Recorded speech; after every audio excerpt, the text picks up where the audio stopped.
Sarah Renee Clark is a mind reader, and you can't convince me otherwise.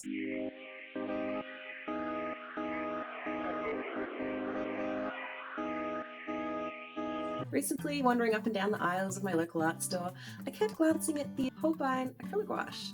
I have a decent set. I am constantly wanting more, even though I don't think I actually need any more of the colours. But bronze. Bronze was just eyeballing me the whole time. And then I started looking at the other colours. If I'm going to get one colour, then I might as well get a few, right? And I couldn't remember which colours I had. Did a bit of a Google, tried to find the chart, you know, the colour chart.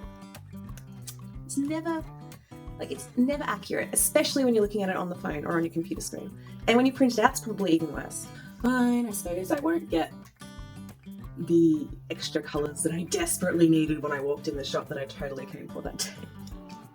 But then, the second I walk out of the shop, ding! Message from Sarah. Hey Kat, what's your address again? I'm going to send you something. I'm telling you, she's a mind reader. By the way, I was so excited to film this that I just couldn't even be bothered properly cleaning my studio or setting up my lighting properly or waiting until daytime. So you're just going to have to deal with this because I want to open that. Let's go. The swatch deck. Are we ready? Da-na-na-na-na. I wonder if I'm allowed to read this out. Being an incredibly proud friend aside, I am so excited as an art nerd and genuinely a fan of Sarah's stuff. I am just incredibly excited to see what she's been up to.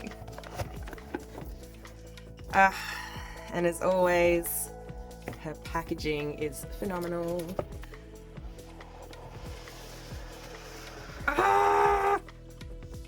Oh, it's velvet. Little ASMR. Oh, except for the lantern jingling on my table. Oh my goodness, this is stunning. The original DIY swatched fan deck for all your art supplies. Well, the paper feels really nice, just like it's not too smooth, so it'll be good with pencils, of course, because it's Sarah, but also it's smooth enough that it'll be good for markers. I am very excited about the 400 GSM thickness. So I think I might sacrifice one sheet to just try all of the mediums I can think of to try and break it. And then I think I'm gonna get on my acrylic gouache swatch set. I am so excited. Let's go. So of course we are starting with alcohol markers. I have 3 of my favorites. I've got Copic, of course, traditional Copic markers. I have Ohuhu, which I find tends to bleed the most through paper. And I've got Olo, which is somewhere in the middle. So let's get started and see how much I can destroy this. Now at the moment, I'm just kind of seeing how many layers I can get down. And if it goes through the paper. Nothing!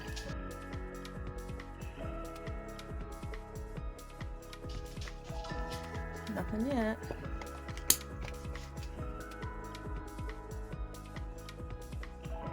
Ah, you can see that's like the teeniest, tiniest little, would never be an issue. So Copic has passed the test.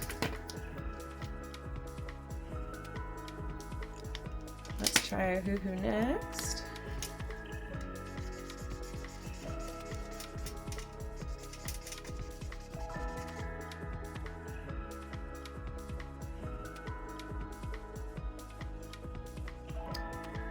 Nothing.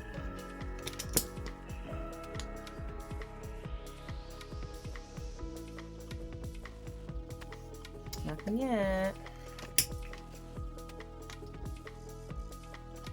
It's still sinking in. It's really at its limit, I think, but nothing. Alright. Pull that past. Wow, can you read that? Because it kind of looks like a wooloo. Alright, and good old Olo. Which end do you reckon? I've got a really dark one. Just realised that I picked all purple colours. Honestly, I was just trying to go the darkest, most pigmented colours to try my very best to break this paper.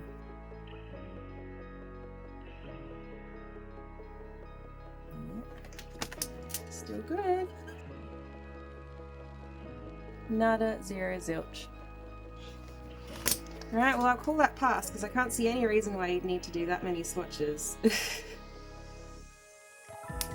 Alright, blending. Let's see if we can blend. Let's see what have I got. I've never tried this combination, so we'll see how much hurt I'm in for.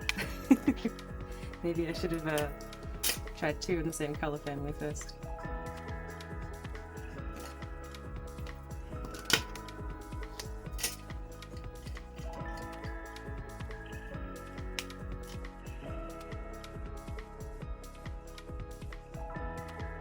Okay, so far I'm seeing it's not as easy as like an actual blending paper, but I wouldn't expect that because I guess the deal with this paper is it's supposed to be an all-purpose paper.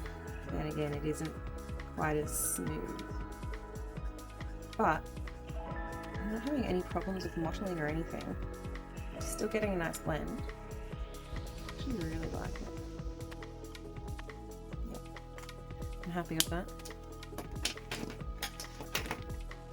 That looks great.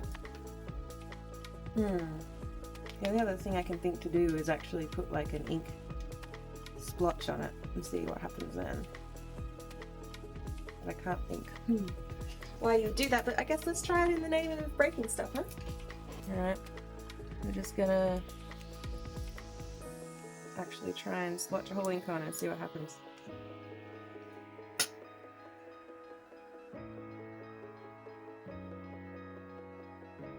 That took a while to sink in.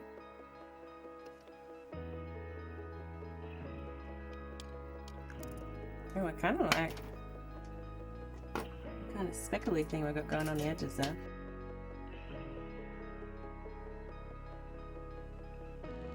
So one thing I will say is it does bleed out with your markers. I mean, I don't know why you'd be putting this much like wetness liquid on the page.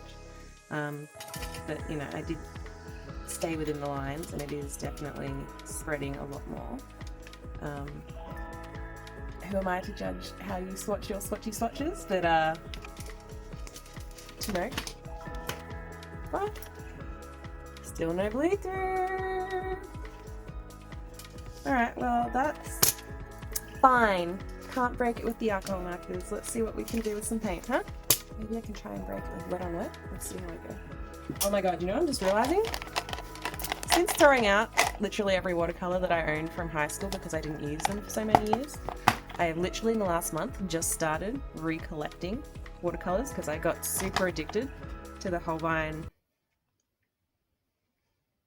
Oh man, I've forgotten the word. What's the word for it? The dappley texture effect. Editing cat. You know what to do. Granulating cat, the Holbein granulating watercolors. I don't have anywhere to swatch these either. Alright, I want to swatch one that I haven't actually used yet because I got a couple and then got really excited and then bought a bunch more and I actually haven't swatched all of them yet. I'm curious to see what happens to the paper when you flood it. And the ink for the lines. So far so good. I'm expecting it to bow a little bit. But once it dries again, it should go flat. Yeah, you can already see that it's bowing a tiny bit. You can just see like the tiniest bow. But I'm fully expecting it to go back down when it's dry, so I guess we will see what happens. And I'm too lazy to get a palette, but you know what the best part about having a glass table is? Built-in palette.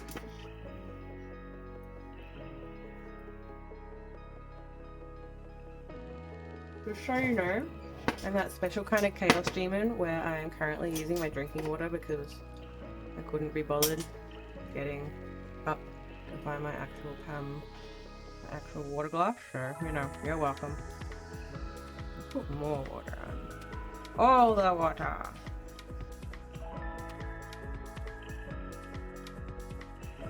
find the effects I'm getting interesting on this paper. It's definitely not watercolors, like it's not a watercolor paper, but I'm getting some like pretty clear movement.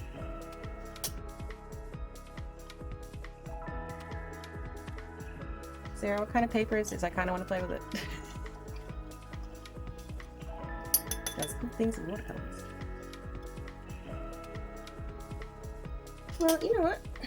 It's not doing too bad considering exactly how much water I just put on there. Like, I'm pretty impressed. I would love a sketchbook made out of this stuff.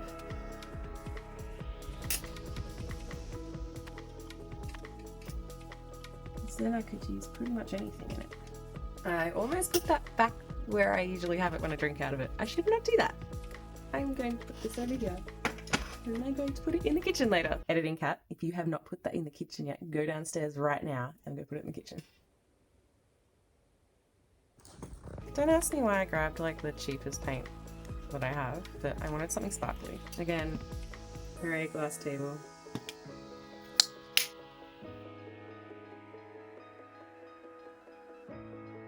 Should we try watering it down? I've never actually tried with Reeves. Let's wet one side. I feel like this isn't going to have enough pigment in it for this to do much. But anyway, I have some left over, so I might as well.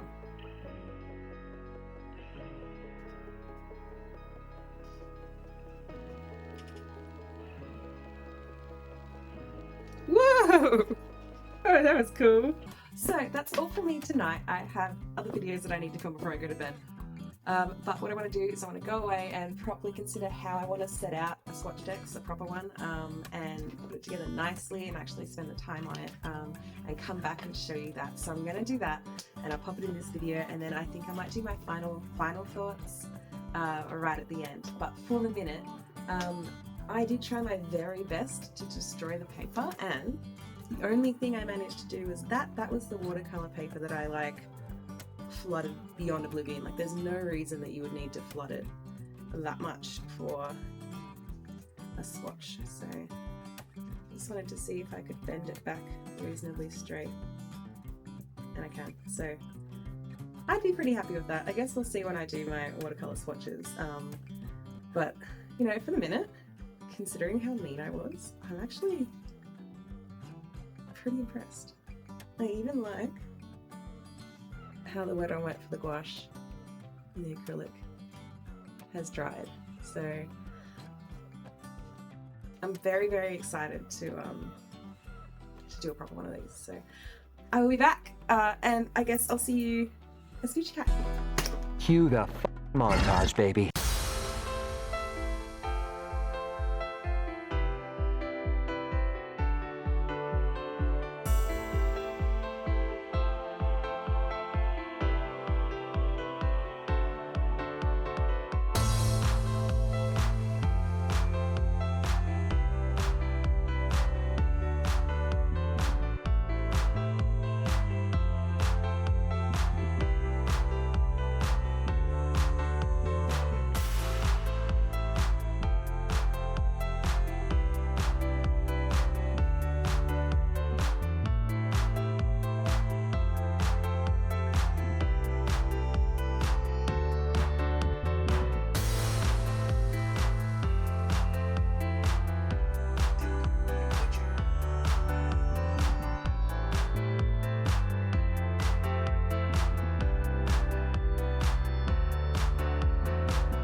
I'm kind of scared to touch them now because I've like made them all pretty and fanny, but I also really need to show you what I ended up doing. It's been, by the way, 3 weeks since I filmed the rest of the start of this video.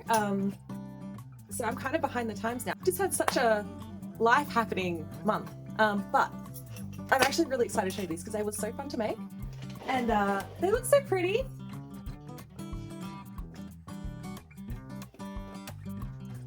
And like, yeah, I am really impressed. I did so many awful things to this paper, and I think the only thing I managed to do was this one. One of them, yes, this one. Let me show you. I put a lot on these cover sheets. They're not supposed to take anywhere near that amount, and the only thing I noticed, I don't even know if you'll be able to see this on camera. I might have to film it separately. Can you see how here it's kind of, the paper is separated a little bit? It's the same on the other side over here. It's like 2-ply paper, 2-ply toilet paper, and it's just split between. There you go, you can see my nail in it there. But that's it. That's the only thing that happened after all the crap I put this through. That's all it did, and the actual swatches are totally fine, no problem. So just don't be mean to the front paper, and you'll be fine. So the good news about me taking so long to get back to you with the end of this video is I've actually started using these in the real world with my real practice. So I can actually give you some information about other uses for them. So like, of course they're useful because you can see, you know, what colours your paints are, because like I really like golden acrylics, and I actually haven't even, I haven't even got around to swatching them yet. So like, I've got so many paints. I've only got gouache, nickel, and watercolor in these. I've still got to do all of my acrylics, which are like here in this little thing. But like, here you go. So golden paints, they're one of my favorite acrylics. Look like this, but the way I store them, I store everything upright like this, jammed together. I have no idea what color that is. So I used to swatch the top of here. And now, instead of having to look at the top, I know where all my colours are in here, and then I just have to find it. It actually is twofold because that works the same for my inks. All of my inks, I'll show you a shot. All of my inks are up here in like a little, it's like an X store display. And of course, when it's in the store, it's, you know, you've got all the inks, and then behind them, it's the same colour. But mine are just all different colours and all different brands. So I can see maybe 10% of my ink stock. And I have honestly forgotten the majority of the inks that I own. I only remembered them when I started pulling them all out for this. So that also helps me because I can look through here and go, oh yeah, I've got those too. And then they're the two extra things. Like, of course, there's also like, I've taken them with me because when I realized I was out of some of my colors when I was swatching this, I took this with me to make sure I got the right ones, instead of dragging all of my inks with me. And then the other thing I wanted to show you guys is like, some of my inks are obviously, what are they called? Editing cat, help. But they, interference inks, they are different. Oh, don't look at me. Yeah, they're different when on black than on white. And so all I did was just take some black ink and swatched one side of the sheet so that I could display what they look like on both. If she ever brings out like a fully black swatch deck, I'm going to be all over that as well. But for now, I actually thought that was really fun, and it worked perfectly. I actually really like looking at those ones. I think they're the funnest ones of all of them. So overall, I've actually, considering I probably would never have thought to purchase something like this for myself, because I'm lazy and like, I can just make my own swatch piece of paper, which I lose and then I have to make another one. I am so glad that Sarah forced these on me. No, she was so kind and sent these for me to have a play with and to destroy if I could, and I couldn't. So if you're even like vaguely considering maybe trying something like this and it's not something you thought about previously, just know that I am now so happy that I have these, and they have already been incredibly useful. for reasons that I hadn't even considered previously. They just live next to my desk, like over here now, so I can just grab them whenever I need to remember what I have. I hope this was useful to you. Please don't try and kill your own swatch deck. I've done it for you, and believe me, it doesn't work. Thanks for watching. I hope you enjoyed this video. If you want to see any of my actual artwork, you can find it here at all of these. And if you want to check out the swatch deck, there's a link down below or here. I have a little, what's it called? Promo code? That thing with Sarah. So if you want to help out the channel a little bit, I think I get a small percentage of any sales that go through that link. So check that one out. And I said everything I'm supposed to say. If you want to see any more videos, check them out. It'd be really cool to have you on the channel. If you want to subscribe, help. I did anything else for me today, so I'm not functioning. Sorry about my life. I'll see you later. Bye.